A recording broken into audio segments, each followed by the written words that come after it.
Pues muy buenas tardes, amigos de Conameca. Estamos nuevamente en su programa Nicanashkan, aquí y ahora, de boca a oído. Pues bueno, como han visto los anteriores programas, hemos traído personajes muy interesantes para que nos den a conocer su punto de vista desde la tradición. Y en esta ocasión pues tenemos un tema muy interesante y hemos invitado a arqueólogo, a alguien que ha estado acusado los estudios en arqueología en la Escuela Nacional de Antropología e Historia, ha sido becario de la Oficialía Mayor de la Secretaría de Educación Pública, ¿sí? En México, en las investigaciones de fin de la carrera y en las excavaciones en arqueología histórica. Bueno, también ha sido catedrático de la Escuela Nacional de Antropología e Historia en el área de arqueología de Occidente, en la especialidad de etnohistoria. Qué interesante. Catedrático invitado en los cursos de verano en las universidades Méndez Pelayo Internacional, en La Coruña, España, conferencista en la Universidad de Texas, en el cuarto Congreso de Medicina Tradicional, y ha sido invitado como investigador en antropología cultural en el seminario Institution en Washington, D.C. Actualmente realiza actividades en el sistema de producción de televisiones en el programa Conciencia Planetaria. Es en la coordinación Arte, Ciencia y Cultura.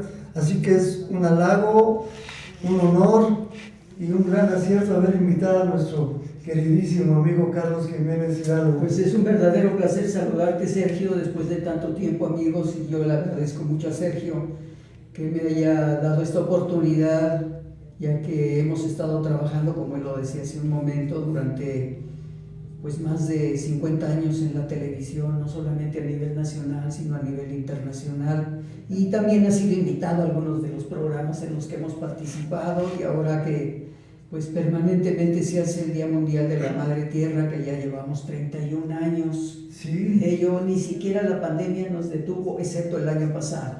Excepto el año pasado, pero este año fuimos poquitos, pero allá estuvimos y allá estuviste como cada vez cumples con la cita. Nunca falto desde hace 31 años, excepto una ocasión que estuve en México, pero ahí estuvimos. Y bueno, tu invitación ahora es creo que muy interesante por el tema que se va a manejar, Sergio. Claro, es precisamente un tema que a muchos nos apasiona, el pensar cómo era la educación en la antigüedad, nuestros ancestros, cómo es que se crean estas escuelas, ¿verdad? Desde niños, que lo que equivaldría al kinder, o la primaria, lo que equivale, pues. Y en aquella ocasión quizá ni siquiera eso equivalía, porque era otro tipo de formación académica o institutriz, ¿verdad? No, yo creo que acabas de decir algo que, gracias por mencionarlo, porque debemos entender, amigos, que la educación en el mundo prehispánico, hablando de México, era totalmente diversa al contexto grecolatino europeo que se daba en un momento determinado y que ahora no podíamos entender verdaderamente este ciclo en el sistema educativo del mundo prehispánico, que era férreo, era duro, pero los preparaba para ser los grandes dirigentes.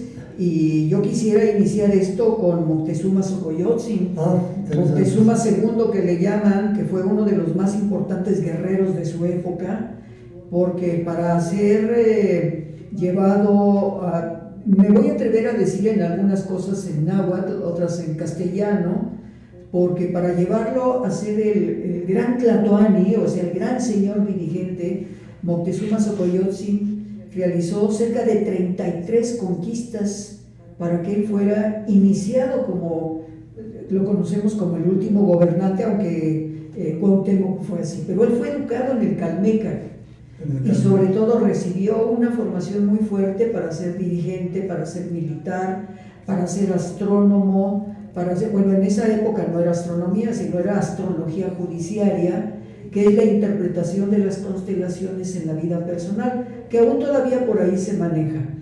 Pero el hecho de Moctezuma, Xocoyotzin, hay errores de la historia que de hecho a mí en lo personal me molestan muchísimo, porque quien habla de que el señor Moctezuma fue un cobarde, esa es una gran mentira, porque fue educado totalmente diferente en un contexto como lo fue la europea, porque cuando llegaron los europeos ellos tenían un pensamiento medievalista, y ese pensamiento medieval era la conquista territorial, la búsqueda del oro, la matanza de las gentes, y aquí la parte material, no sé. Claro, era totalmente materialista, y aquí en el México prehispánico, en el momento antes de que llegaran los europeos, como tú lo mencionaste hace rato que me veníamos platicando, cuando me dijiste época precuauhtémica, bueno, eso es parte de lo que ha sucedido ahora con algunos de los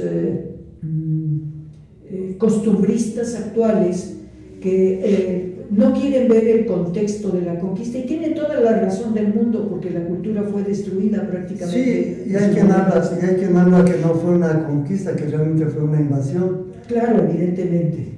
Esto se va a diferenciar desde el punto de vista histórico, porque no es lo mismo, si me permites decirlo nuevamente, la cultura greco-latina con la cultura del pensamiento prehispánico, antes de la llegada de los europeos.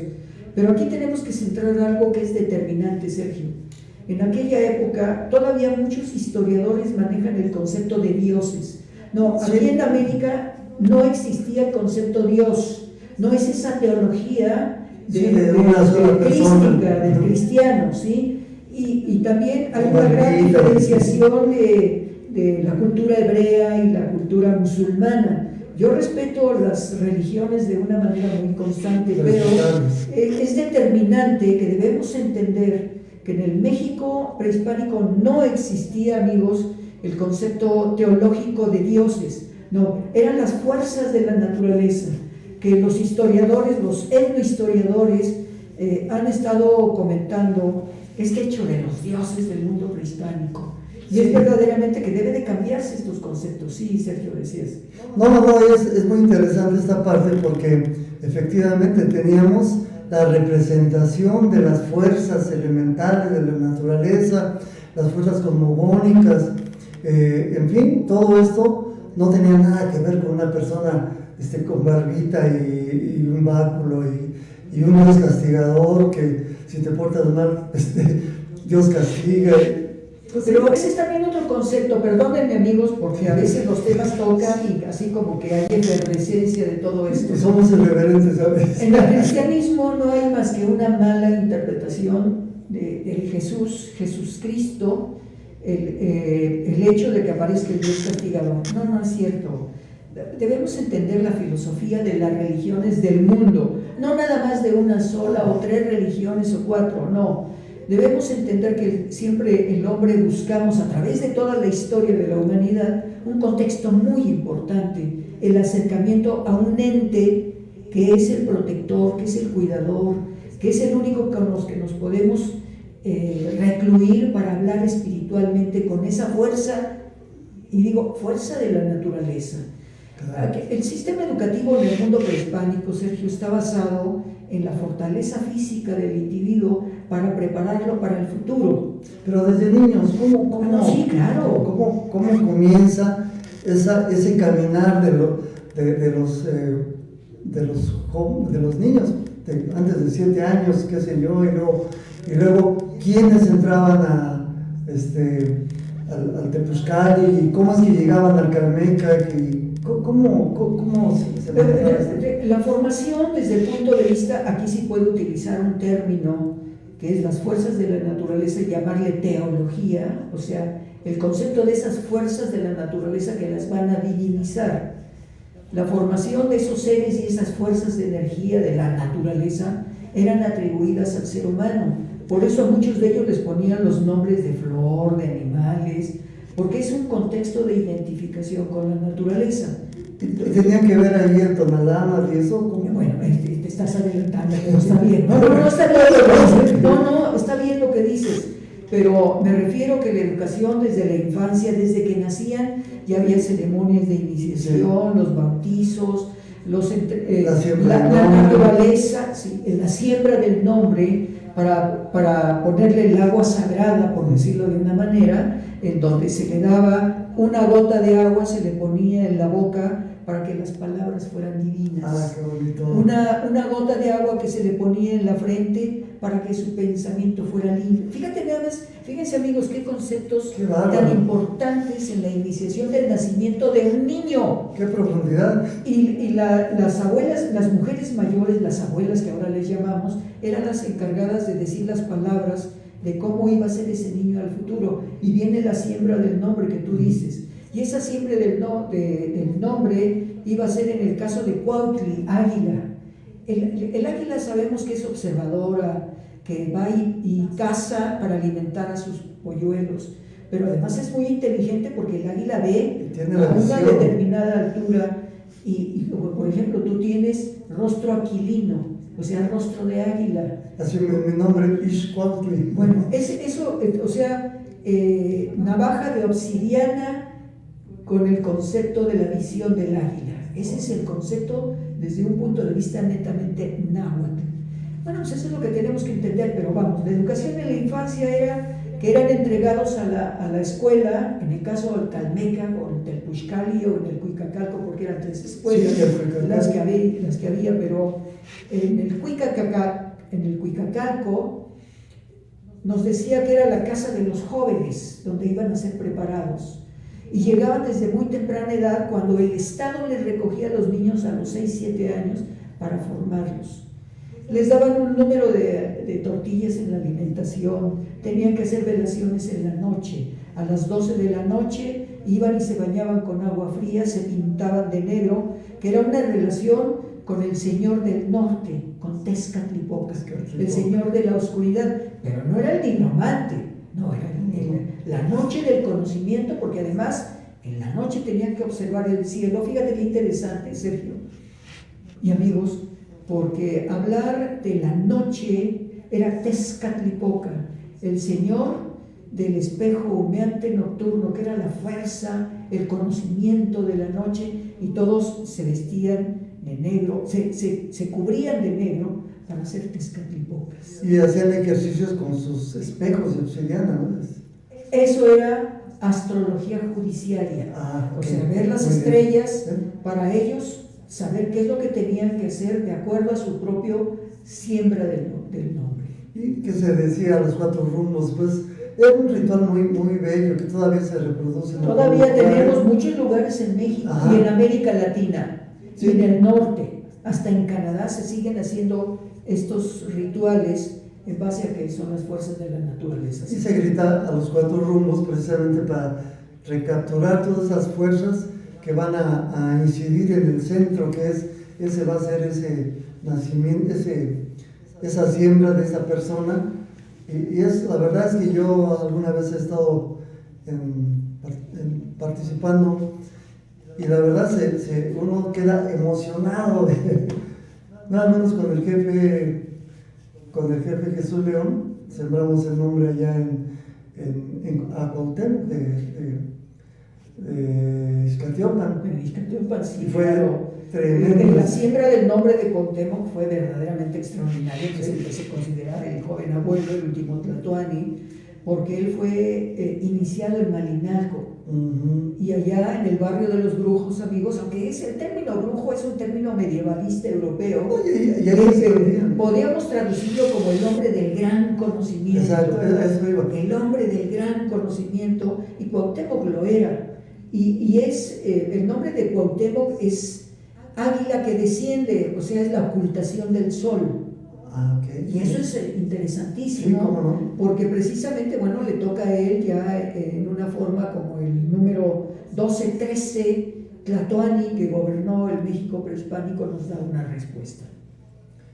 Pues es muy interesante porque cada nombre tiene mucho que ver, como ya lo dijimos, ya lo dijimos, con la siembra, con sus características que van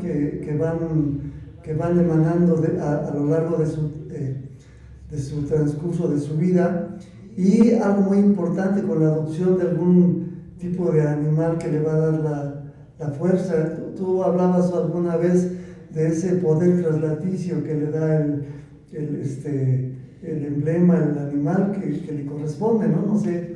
Claro, bueno, por ejemplo, yo, si me permiten amigos, he tenido la oportunidad de acompañar a Sergio durante estos más de 31 años en el Día Mundial de la Madre Tierra, y siempre lo veo perfectamente atuendado, llevando las formas de la tradición, y eso está determinado. Es así como un signo muy importante es la banda que tiene en estos momentos Sergio, que nos está dando un elemento de un grado de temperatura, por decirlo de una manera, Sergio, que por lo regular siempre se usa el color rojo, que el color rojo pues es parte de una fuerza energética que se tiene. Tú tienes en estos momentos un verde azuloso que nos representa pues el mar de Yucatán, que es el azul maya, y que nos está dando una fuerza muy importante.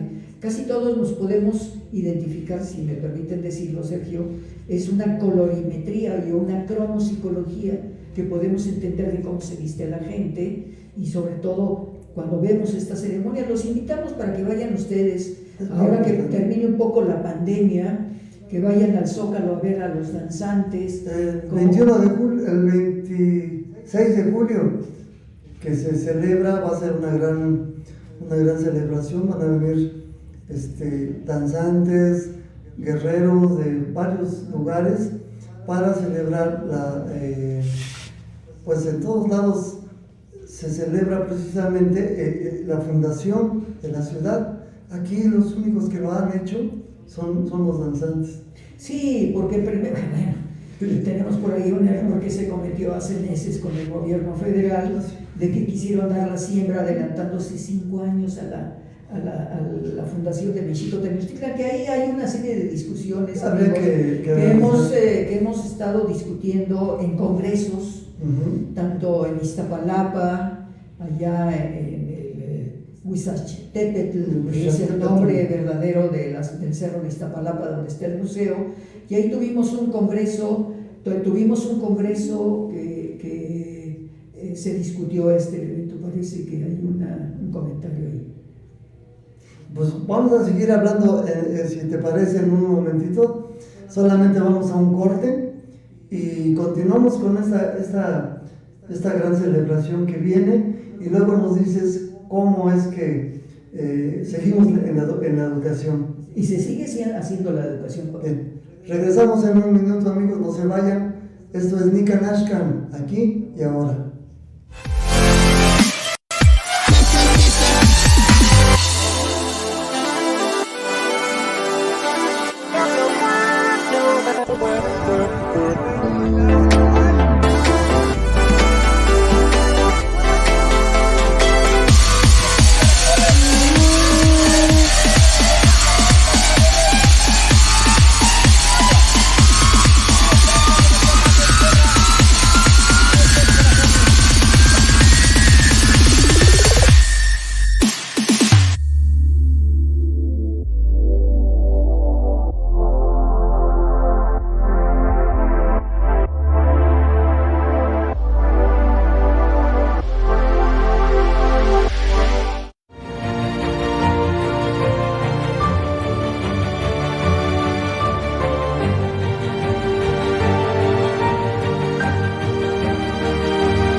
Pues bien, amigos, ya estamos aquí de regreso con nuestro gran amigo, maestro y el antropólogo Carlos Jiménez Hidalgo, que es un placer que esté con nosotros. Y estábamos hablando precisamente pues de todo esto que ha habido y que le estábamos haciendo la invitación de que si quieren ir a las raíces de lo que realmente somos, pues se acerquen de repente, ahora que ya estamos empezando a estar en el semáforo verde, cuando menos que nos demos cuenta, el día 26 de julio está la conmemoración, la fiesta de la Fundación de México Tenochtitlan, que aquí ya se empieza a celebrar.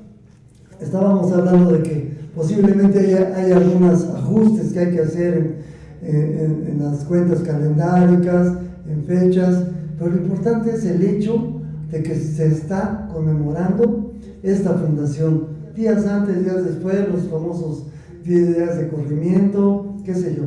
Pero el hecho es ese, que ya empezamos a celebrar nuestra verdadera fundación de nuestra ciudad.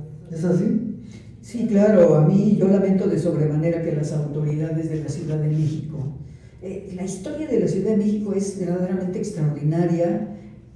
Antes de la fundación de México Tenochtitlan, al inicio de los tlatoanis, de los grandes dirigentes de la Ciudad de México, en este caso en su primera etapa, cómo creció y se desarrolló de una manera interesante. A la llegada de los europeos y la conquista, como dijo la compañera que nos envió un mensaje, ella habla de 500 años de resistencia.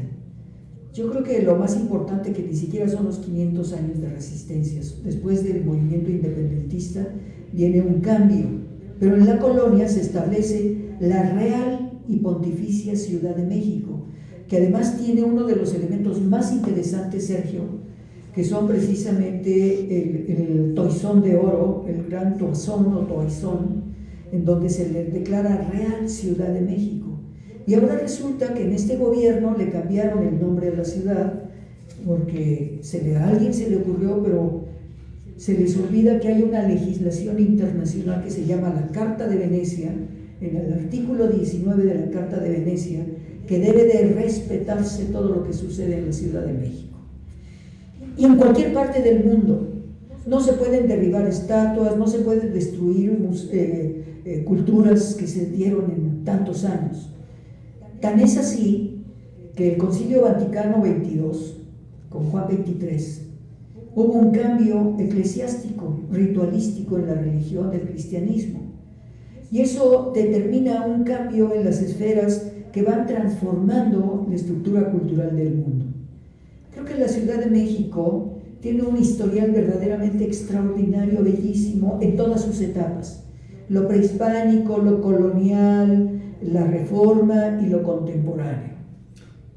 Yo creo que lo más interesante de ello es que si vamos a hablar del sistema educativo, en el caso de Calmeca, regresamos a nuestro tema, es que precisamente se formaba en aquellos momentos en el Calmeca, que estaba en lo que ahora es el centro histórico. Ahí estaba la escuela.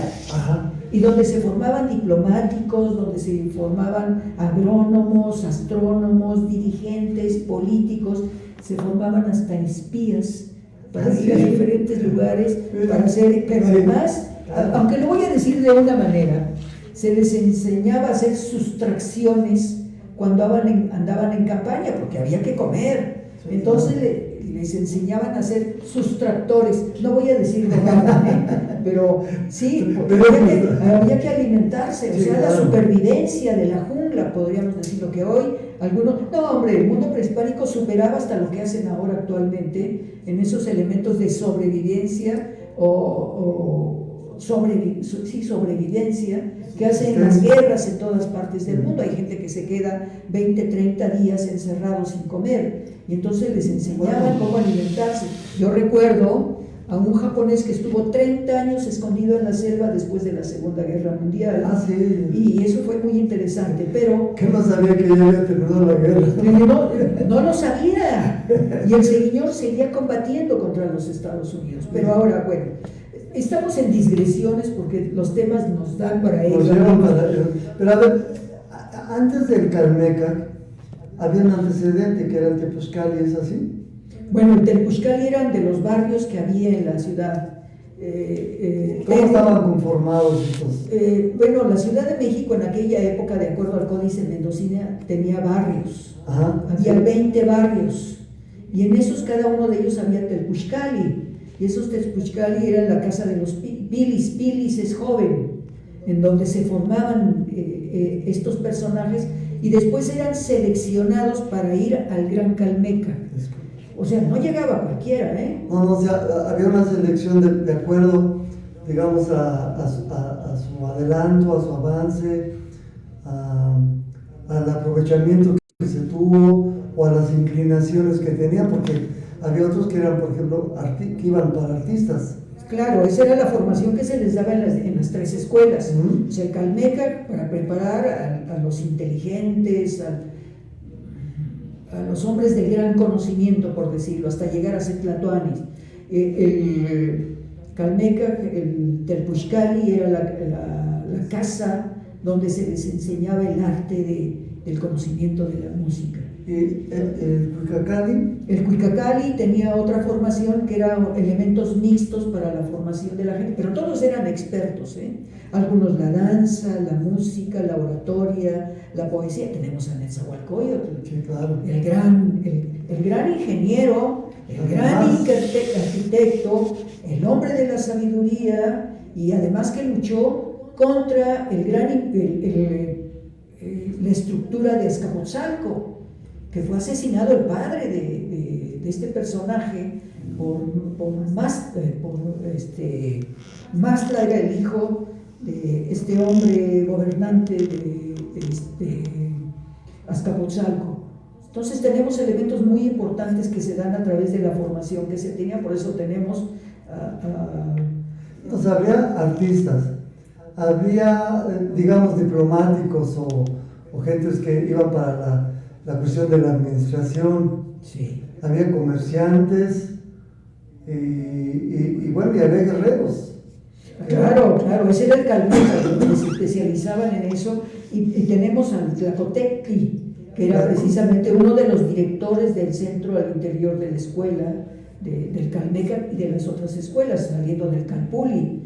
Hoy todavía en México, de acuerdo a muchos de los grupos de danza, son Calpulis, donde se va preparando al joven para ir teniendo una dirección de jerarquía dentro de lo que va sucediendo en los grupos de las danzas tradicionales. Sí. Todavía se usa esta parte. Todavía se sigue usando, y en muchos lugares en América Latina, no nada más México, hasta en Canadá, Estados Unidos, México, Guatemala, hasta llegar, fíjate, impresionante, Sergio, llegar hasta el sur del continente, allá en Argentina, los mapuches, siguen todavía las tradiciones de ellos, en Chile, Argentina, y bueno, es verdaderamente que sigue perviviendo lo que se llama la ruta yuto-azteca. Yuto-azteca son desde que pasan del estrecho de Bering hasta llegar hasta totalmente el extremo sur. ¿Cuál es la diferencia entre proto-azteca y yuto-azteca?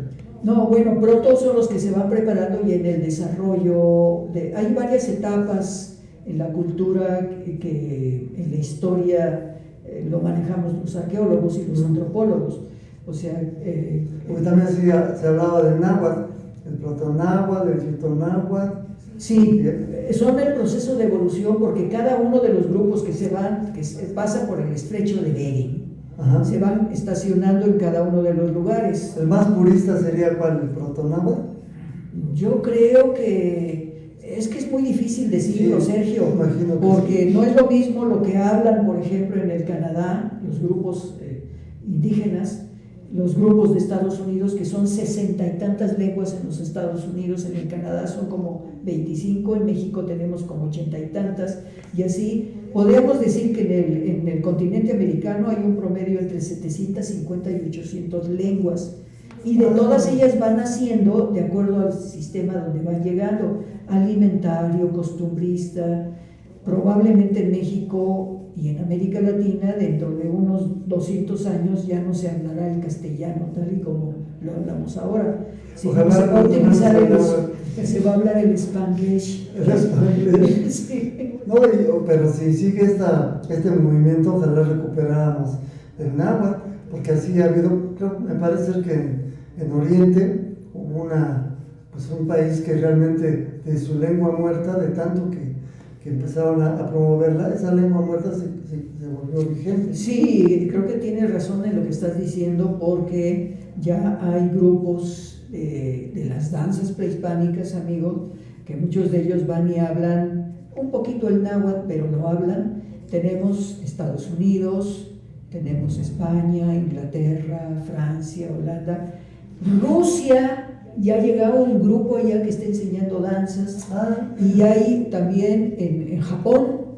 ya hay gente que está aprendiendo los diversos elementos culturales del mundo, pero todo se lo debemos al sistema de enseñanza que todavía no tenemos en México. El Calmecac todavía existe, y existe en el Zócalo de la Ciudad de México. ¿Cuál sería su digamos, ¿cómo calificarlo? ¿Cuál sería su diversidad como Calmecac? Es decir, porque como tal no está, sin embargo sí está, porque ahí se enseña. Sí. Tú quieres aprender danza, te acercas. Calmecac tiene una división en náhuatl que es Cali, es casa. El Mecatl, aunque yo entro en diversidad de eso, es Mecatl o Mecac con C. Ajá. Si yo digo Mecatl, es el tiempo. Tiempo. Pero tú hablas de linaje en un momento determinado. Son los linajes que se van dando de acuerdo a una preparación en el Calpulli. Porque para ser del pueblo llano, tienes que ser preparado para ir adquiriendo una jerarquía. Uh-huh. Y esto es precisamente lo que va a hacer los Calpisquec, que van a ser los dirigentes dentro de la propia estructura educativa. Sería cuestión de hablar en náhuatl y luego traducirlo, pero el hecho es que hay un proceso evolutivo del sistema educativo hasta llegar a ser, mencioné precisamente al señor Moctezuma. Sí, claro. Él empezó en el barrio, pero además era hijo de linaje. Sí. Y ese linaje, porque además todos los gobernantes de la Ciudad de México tenían linaje, todos eran primos, sobrinos, tíos, hermanos. Sí. Yo tengo una duda, perdón. Amigos, no sé si se lo han alguna vez preguntado, así como en el latín que había el vulgo, había el que manejaban la gente un poco más digamos, educada, y había un latín que ciertas jerarquías solamente lo usaban. ¿Eso existía también en el náhuatl? Sí, claro, existe todavía. ¿Existe todavía? Existe todavía. ¿Cómo ese fenómeno? Bueno, lo que pasa es que hay ya pocos hablantes. Bueno, sí. Yo tengo la oportunidad de estar en contacto con gente de Xochimilco que todavía hablan el náhuatl de la zona de Xochimilco. Voy a contar una anécdota breve. Sí. Yo estaba como estudiante en la Escuela Nacional de Antropología, y entonces el maestro de náhuatl: vayan a recorrer algunos de los pueblos, vayan a Xochimilco. Y yo me fui a Xochimilco. Entonces llego y con un señor de edad le pregunto: señor, ¿me permite que le pregunte algo? Sí. ¿Usted habla náhuatl? Sí, yo hablo náhuatl. Náhuatl era el proceso intelectivo que estaba yo llevando. Ajá. Y el señor me hablaba en el náhuatl. Sí, señor, yo hablo el náhuatl. Con toda la humildad, y entonces me sentí mal porque dije: mi proceso intelectivo aquí no debe de mezclarse. Y él me dio una lección en la respuesta. Desde entonces ya no vuelvo a preguntar, sino simple y sencillamente manejo 2, 3 palabras que me pueden identificar, pero sin llegar a la arrogancia. Fíjate lo que dije, Sergio. A mí la enseñanza de Xochimilco, y después en los cerros, en la montaña, en Veracruz, en muchos lugares, pues calladito se ve más bonito. Y aprendes más. Claro. Sí, es interesante saber que pues que el mismo náhuatl de Milpalta no es el mismo de Xochimilco, tampoco es el mismo del de Puebla. Sí.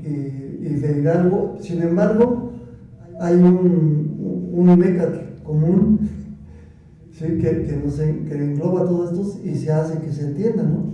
Fíjate que es interesante porque he tenido oportunidad de estar en casa de amigos donde, no voy a decir sirvienta porque no es correcto, sino decir la ayuda de la casa, la muchacha de la cocina, y un día descubrí que una de ellas hablaba el náhuatl de la Sierra de Puebla. Nunca le pregunté nada, porque yo aprendía cuando ella estaba hablando, haciendo algunos términos. Tan es así, Sergio, amigos, que un día me llaman de una radiodifusora para hacer una grabación en náhuatl, y lo primero que hice es que a ella le invité, y no sabes lo que le pagaron, porque ella leía, y entonces dice, no, esto no sirve, y entonces les hablaba en el náhuatl de la sierra, ¿sí? Y la gente se quedó maravillada dentro de ello. Yo ahí sí guardé silencio, Sergio. Absoluto. Absoluto. ¿Por qué? Porque tenemos que respetar a las gentes que hablan sus idiomas. Son idiomas. Claro, no son dialectos, no, claro, son idiomas. De acuerdo. Lo que pasa es que haya disminuido porque la gente que habla ciertos elementos empiezan a tener una serie de cambios en ello. Pues bien, pues yo creo que seguimos en la parte de la educación. Todo eso nos sirve porque nos redunda o le damos vuelta a cómo la gente se educa, incluso actualmente. Ya no hablamos de los tepuzcales o de los calmecas anterior. Atinadamente tú dices, tenemos un calmecac en el centro de la ciudad, ¿cómo lo vamos a descubrir? ¿Cómo entraríamos en él? ¿Verdad? Y cuál sería la aventura que nos espera ahí, el entrar en la parte desconocida para muchas personas. Claro. Así que, pues, si ustedes nos permiten, vamos a un corte y regresamos con esta agradable, interesantísima entrevista con el arqueólogo Carlos Jiménez Hidalgo. Gracias, Sergio. Regresamos, amigos. Este es Nicanashkan, aquí y ahora, de boca a oído.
estamos aquí de regreso en esta recta final que está interesante, que quisiéramos no se terminara porque hay tanto que platicar. ¿Estarás de acuerdo con nosotros, no?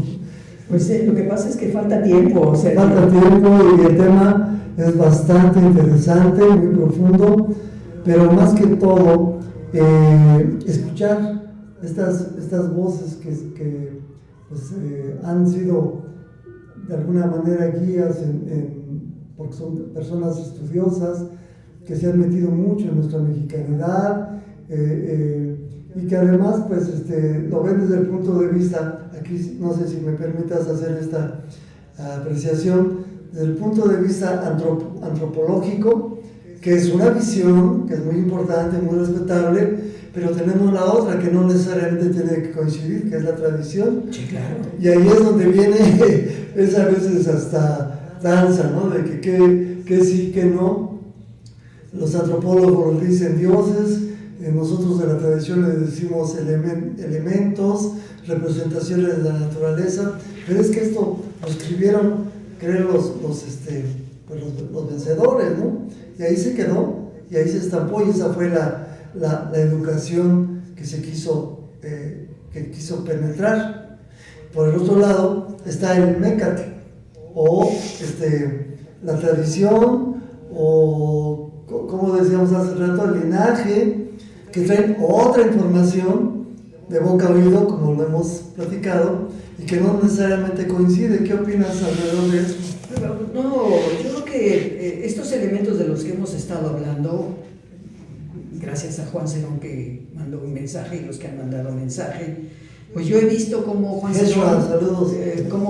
Cerón conserva la tradición porque tiene una responsabilidad allá en el Huixachtepetl, en el museo de sitio de Iztapalapa. Y la pregunta que se hacía en base a la banda azul, es interesante saber que en un momento determinado la temperatura de la energía solar que llega a la Tierra nos está dando una medida. En el caso tuyo de la banda azul-verde, tiene una longitud que se llama de 2500 grados Kelvin a 2800. El rojo tiene de 3000 a 3500 grados Kelvin. Y esto tenía una función en el mundo prehispánico, de acuerdo, hasta en Nayarit lo vemos, porque la mayor parte de las figurillas tienen unas bandas que eran la protección para las mujeres embarazadas. Y sobre todo la energía del sol llega a la Tierra a través de los rayos solares y va a crear un magnetismo muy particular. Y en las danzas prehispánicas y en la tradición prehispánica, ellos tenían un conocimiento de gran profundidad. A mí me tocó ya como estudiante de arqueología trabajar en Xochicalco y pude medir la energía solar que entraba a la cueva a través de un fenómeno de control de aire frío y aire caliente. En esa ocasión llegaron unos grupos de danzantes y metieron saumerios, y entonces pudimos ver cómo las corrientes de aire frío y caliente hacían esto, y se estabilizaban. Entonces eso determina una función del conocimiento de las energías que se tienen a través del universo. Ese conocimiento lo tenían en el mundo prehispánico. También trabajé en Teotihuacán, en la cueva astronómica, y me di cuenta de que el movimiento del sol con la proyección de los rayos solares eran los elementos curativos que se tenían en el mundo antiguo. Tú que estás en una escuela de este tipo, no nada más es la medicina, no es la herbolaria, sino los elementos de la luz solar. En el caso de los ancianos tienen que salir a tomar el rayo del sol todos los días, cuando menos 5 minutos, para que se vayan renovando todos los elementos que tiene el cuerpo humano. Ahora con la pandemia muchos hemos estado recluidos y es verdaderamente impresionante cómo hay un desfase energético en el organismo. Sergio. Sí, no, y es interesante esto porque también, pues, bueno, sabemos que la vitamina que nos da el sol, pero además eso es, hablando un poco de la banda, también es una conexión que tienes tú con el universo. Los danzantes tiene una razón por qué se pone la banda, ¿es así? Eso se llama astrología judiciaria, que lo expliqué hace un momento. La astrología judiciaria es ver las constelaciones y saber cuál es la influencia que se tiene. Aquí eran Escorpión, era Osa Mayor, que ahora se conoce la Osa Mayor y Osa Menor. La Osa Mayor pasa por la Ciudad de México después de las 7, 8 de la noche, pueden verla cómo hace esto, cambia, pasa directamente. Me tocó vivirlo en Teotihuacán siendo estudiante, haciendo mis observaciones y excavaciones. Vi cómo salía la Osa Mayor y pasaba exactamente en el plano cenital de la pirámide del Sol. Y es un trabajo muy interesante porque lo fui siguiendo por minutos. En la cueva astronómica lo seguí cada 5 minutos y en Xochicalco tenemos ese elemento que pasa exactamente.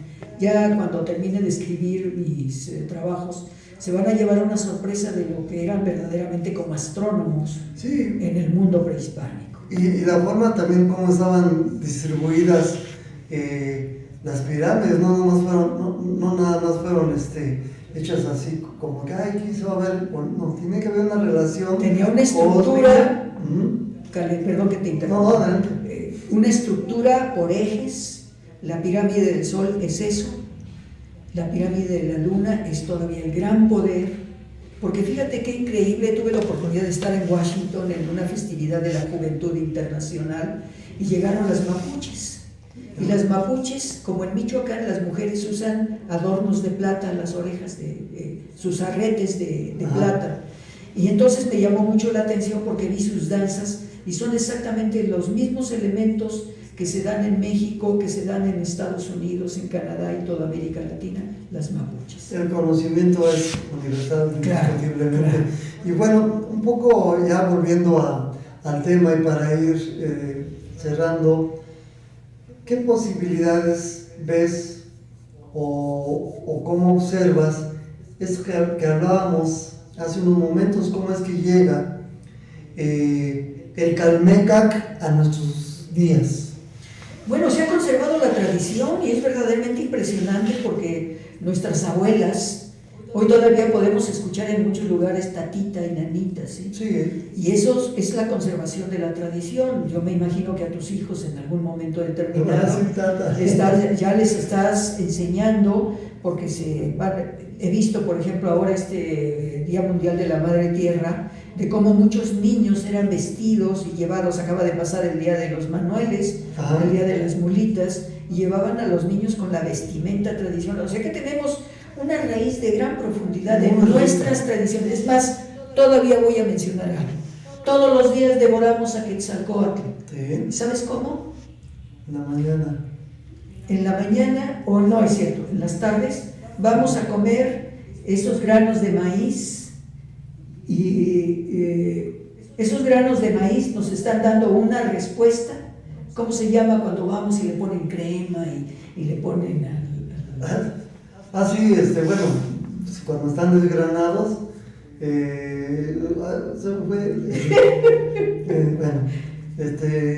acuérdate que en algunos casos les llaman los esquites. Esquites. Bueno, pues esos granos, amigos, es como si estuviéramos devorando la gran serpiente de Quetzalcóatl. Y nos estamos degustando porque nos volvemos antropófagos teológicos, porque devoramos, y es el maíz, porque el maíz es la gran serpiente, es la protectora que hay en los campos. Lo que nos dejó Quetzalcóatl, precisamente, acuérdate que Quetzal es pluma preciosa, Cóatl es serpiente, y entonces por lo tanto, si nosotros, yo hice un artículo cuando era estudiante en la escuela de antropología sobre las tiendas del foco. Y esas tiendas del foco es que ustedes salen a la esquina y hay un foco, quesadillas, taquitos, las quecas famosas, y se comen el maíz y llegas y te lo venden en un tarrito así, y estamos devorando a Quetzalcóatl. Hacemos una antropofagia teológica. Qué bonito, qué bonito. Bueno, ¿con qué nos quedamos entonces? ¿Cuál sería nuestra visión como mexicas, como danzantes, como gentes de tradición? ¿Qué sigue para nosotros? Bueno, lo que sigue para nosotros es conservar estas tradiciones. ¿El Calmecac cómo lo usa? El Calmecac sigue vigente en todos los grupos. Vayan ustedes el Día Mundial de la Madre Tierra, vayan a las marchas, vayan a ver a los danzantes en las iglesias, vayan a ver a los danzantes. Ahora que viene ya, cuando tengamos el semáforo verde, se va a llenar la Basílica de Guadalupe de danzantes y de peregrinos. Sí. Y eso es conservar en el Calmecac. Nosotros somos el Calmecac, tú eres Calmecac. Tú eres uno de los maestros que enseñan en la danza. Te he visto cómo eres guardián para conservar las formas, se haga, tenga, camine, etcétera, sudas. Las peregrinaciones que se hacen permanentemente. Acabo de encontrar un artículo de la maestra Beatriz Barba de Piñachán que se llama Los 13 Caminos de la Perfección. O sea, nosotros hacemos el 1. Museo de Antropología, Zócalo de la Ciudad, es la primera peregrinación. La segunda es del Zócalo de la Ciudad de México a la Villa de Guadalupe. Sí. Anteriormente se hacía por la Calzada de los Milagros. Otro, Zócalo de la Ciudad de México, Xochimilco, caminando. Ahora se hace en tren. Ahora está el de Chalma. Bueno, Chalma es otra cosa. Sí, pero bueno. Chalma es el perdón de los pecados, por decirlo de una manera. ¿Por qué? Porque vamos al encuentro de la fuerza de la naturaleza del Señor de la montaña. Porque además, vean ustedes esta película que se llama, ay, se me fue el nombre ahorita, es esta peregrinación que se hace a Chalma. Bueno, después me acordaré, ya le diré a Sergio para que les dé la información de las películas. Sí, bueno, yo me acuerdo de Dios, ¿de qué otros había? Hay una de Chalma, sí, efectivamente, cómo llega la gente al Señor de la Cuevita y cosas así, ¿no? Sí. No recuerdo el nombre, pero sí. Sí, perdón amigos, se me fue porque... Lo que sí podemos, es innegable, es que estamos conviviendo la tradición, la estamos viviendo mucha gente, no creen que son unos cuantos, miles de personas en todo el país siguen con esa tradición, siguen con estos linajes, no se ha perdido, al contrario, lo estamos rescatando y yo creo que estamos en un momento de despertar. Bueno, yo no le llamaría rescatar, Sergio, perdón que te lo diga, sino es la continuidad. Estamos en la continuidad porque cuando llegamos a una casa, lo primero que te dicen, pase usted, tome posesión de su casa. Ay, muchas gracias. ¿Gusta usted un vasito de agua? Y ese elemento es precisamente la atención del mundo prehispánico, aunque hay una relación desde el punto de vista hebreo con el desierto y las enseñanzas que se dieron de 3 religiones en México: el cristianismo, los musulmanes y los hebreos. Pero ha sido preeminente la religión prehispánica, y me tomo el atrevimiento de decir religión, no soy contradictorio en lo que dije hace rato,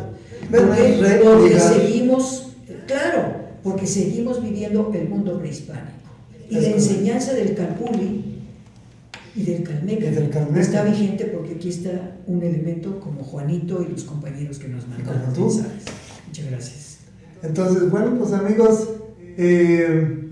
pues ¿con qué nos quedamos? Pues nos quedamos con que tenemos que seguir caminando, descubriendo cosas de lo que ha existido siempre. Lo que hay que hacer es desempolvarle tantito por aquí, buscarle por allá, y seguramente nos vamos a topar con el Calmecac. Y qué bueno que lo dice Sergio, porque lo importante es invitarlos que vayan sábados y domingos al centro, ahí donde está el Museo Nacional de Sitio del Templo Mayor. Ahí están los danzantes y van a ver ustedes un universo que es desconocido para muchos mexicanos, pero váyanse acercando para que oigan el toque del teponaztle, del huehuet y de los ayoyotes. Sí, esto es importante, están invitados, y pues no nos resta más que darle las gracias a don Carlos Jiménez Hidalgo, quien amablemente accedió a compartir todo este conocimiento que él trae, que él difunde, que él promueve, y él ha sido un gran defensor de la mexicanidad y promotor. Así que, pues, los esperamos la próxima semana. Por mi parte, tengan muy buena tarde y gracias por haber compartido con nosotros. Esto es Nikanashkan, aquí y ahora. Recuerden, de boca a oído, como se transmite el linaje, ¿verdad? Claro que sí, Sergio. Gracias por la invitación. Pues buenas tardes y hasta luego.